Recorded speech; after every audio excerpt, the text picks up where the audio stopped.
반갑습니다. 부부 펀드하기 이병준입니다. 자, 우리가 지금 행복한 가정의 식스팩에 대해서 계속 공부를 하고 있죠.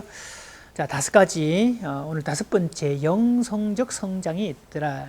그러니까 사람은 종교성이 있더라라는 이야기들이죠. 무슨 뭐 특정 종교를 강조하는 개념이 아니고요. 원래 인간에게는 그런 어떤 영적인 부분들을 갈망하는 요인들이 있더라. 호모 스피리투스라는 책을 통해서 알려지고 있는 내용입니다. 사실 인간의 종류를 뜻하는 어떤 호모, 그리고 생각을 의미하는 그런 사피엔서, 합해져서 호모 사피엔서, 인류를 정의할 때 그렇게 나왔었거든요. 또 유희하는 인간을 뜻하는 호모 루덴서, 이런 식으로 표현이 됩니다. 사실 그 조금 전에 호모 스피리투스라는 말은 데이비드 호킨스 박사가 표현하고 있는 용어들이죠. 그러니까 사람을 뜻하는 그 호모에다가 뭐 숨, 바람, 공기, 생명, 그리고 혼을 뜻하는 스피리투스가 만나서 생긴 호모 스피리투스. 자, 여기서 인간이란 어떤 영혼을 가지고 있기 때문에 인간이라는 점이죠. 그래서 인간은 영적인 부분들을 생각할 때 진정한 인간으로서의 가치를 갖게 된다는 겁니다. 자, 스탠리 박사가 식스팩을 연구하면서 종교에 상관없이, 인종에 상관없이 모든 가족들은 종교성을 가지고 있더라, 즉 영성을 가지고 있더라는 점을 발견하게 됩니다. 어떤 본인들만의 어떤 세계뿐만이 아니라 어떤 외부에서 초월적인 존재의 어떤 힘을 느끼고 있다는 거지요. 자, 사람이 어떤 영성적 차원을 생각하게 되면 삶의 의미와 목적을 설정할 수 있게 됩니다. 사실 많은 사람들이 진짜 막연하게 살아갑니다. 그저 생물학적으로 배가 고프니까 먹고, 잠이 오니까 잠자고, 뭐 생물학적으로 어른 됐으니까 결혼하고, 아이가 생겼으니까 낳고, 이렇게 살아간다는 거지요. 자, 그렇게 살아간다면 사람으로서 진정한 행복을 얻기가 어렵다는 거지요. 그 사람은 밥만으로 먹고 사는 존재는 아니었더라. 자, 그래서 저는 부부 치료를 진행할 때 첫 순서가 부부 관계 비전을 적게 합니다. 그냥 막연하게 살아왔던 자신의 삶을 한번 돌아보게 하고요. 부부가 되었다면, 그것도 건강한 부부라면 이렇게 살 거다라고 해서 현재형 문장, 명제형 문장으로 적게 합니다. 자, 이런 게 있었네요. 우리는 싸우지 않는 부부다. 이런 문장은 긍정문으로 바꿉니다. 우리는 갈등을 평화롭게 해결한다. 이런 쪽으로 계속 바꾸게 되죠.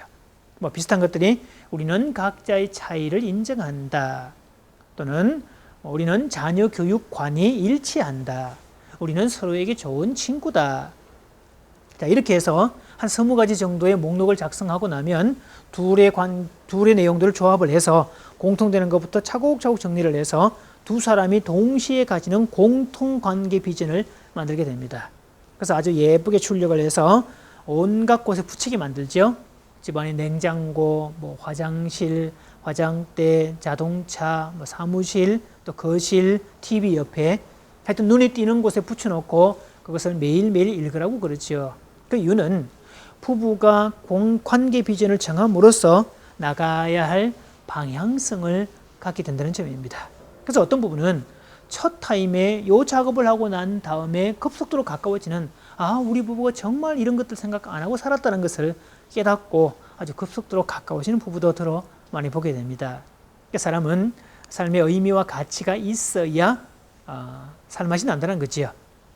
자, 이렇게 삶의 의미와 목적은 사람이 살아가게 하는 원동력이 됩니다.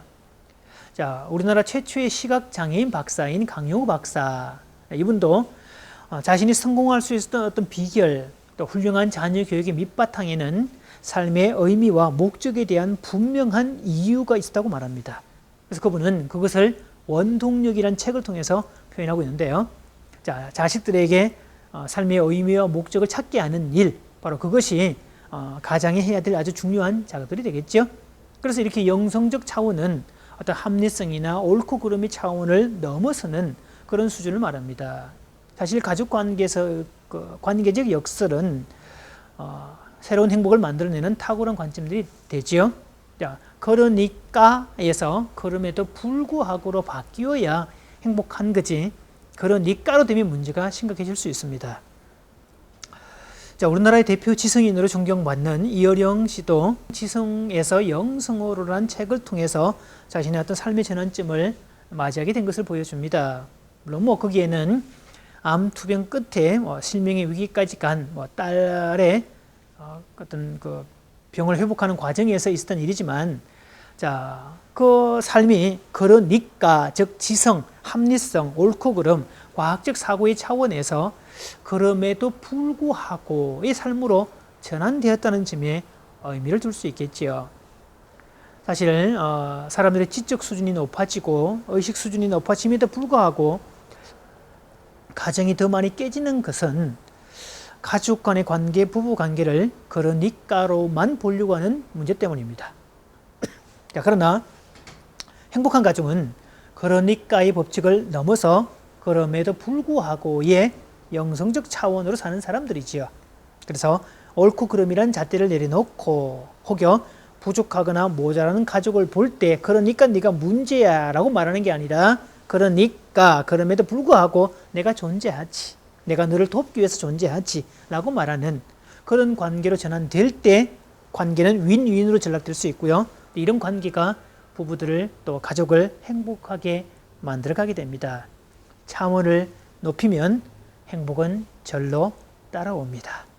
감사합니다.